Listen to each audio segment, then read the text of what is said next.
My personal reflection on Surah Ibrahim.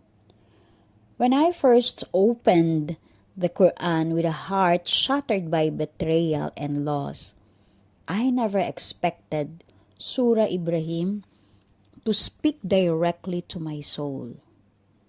The way it describes how past nations rejected their messengers, how people turn away despite the signs, and how gratitude to Allah brings increase.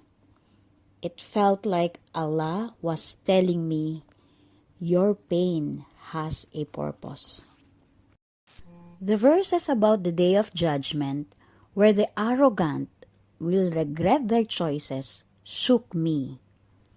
I saw how easily the world deceives us, how people oppress with no fear of accountability. But then came the reminder. Indeed, Allah is self-sufficient, praiseworthy. Chapter 14, verse 8. That hit deep. I had spent years seeking validation from people who never truly cared, when all along, the only one worth turning to was Allah.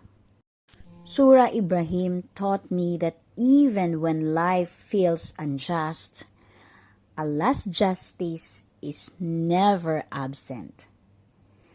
The struggles of this world are temporary, but the reward for patience and trust in Him is eternal. And the most beautiful part, the reassurance that no sincere dua goes unheard. No hardship is in vain, and that light will always overcome darkness, just like how the Quran became the light that led me home.